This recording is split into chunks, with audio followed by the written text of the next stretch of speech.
Hey guys, Ian with CrossFit Littleton. Aaron's going to help me demonstrate the first part of this overhead series, which is the press. If we decide it's appropriate for someone to go overhead with a barbell and they're able to do that, where we start is the press. The press is the least dynamic, the most controlled, and so it's an obvious starting point. Aaron's going to pick up the bar.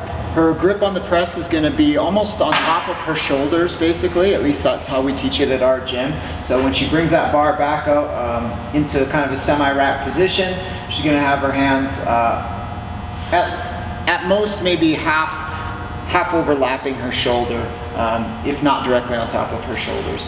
And we're going to make sure that each time she presses, her elbows break the plane of this bar here. It's very common that once you press once or twice, the elbows will creep behind the bar. And this is no good because it's going to dictate a path of travel on the bar other than a straight line. And that won't be efficient. We won't be able to move a heavy load that way. So we're going to make sure that her elbows are just in front of the plane of the bar. We're going to keep this, we're going to organize her body and take all of the slack out of the movement or out of her body before we go to drive and generate power on the barbell. That's a lot of what weightlifting is about, is taking all the slack out before we initiate power. So she's gonna squeeze her ass tight, and that's gonna make tension in her glutes and down her legs. She's gonna take a big breath and pull her rib cage down and make her core tight. She's gonna squeeze her lats tight.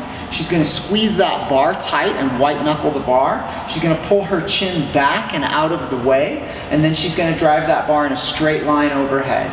When the bar comes overhead, her head and chest will return through a little bit, and you can see that she really has kept or maintained that 90-degree line of force between the load on the barbell driving straight down through the floor.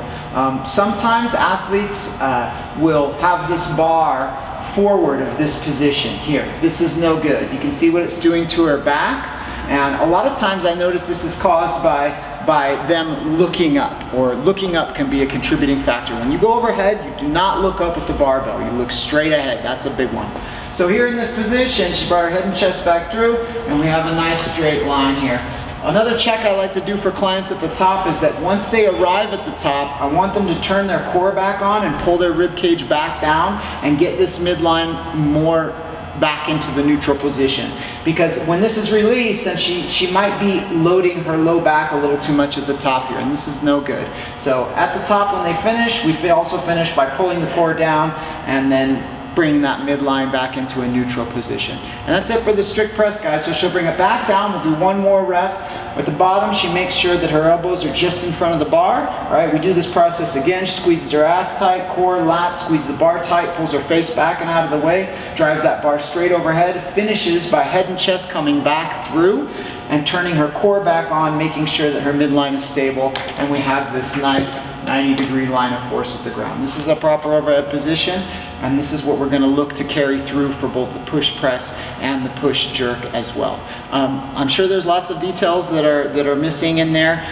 It's hard to hit them all in a 2 or 3 minute video, but I think this illustrates the basic mechanics of the press and setting up the rest of the series to illustrate a correct position going overhead and some really common bad positions that we get into when we go overhead. We'll touch on those again. Check out the next video, push press.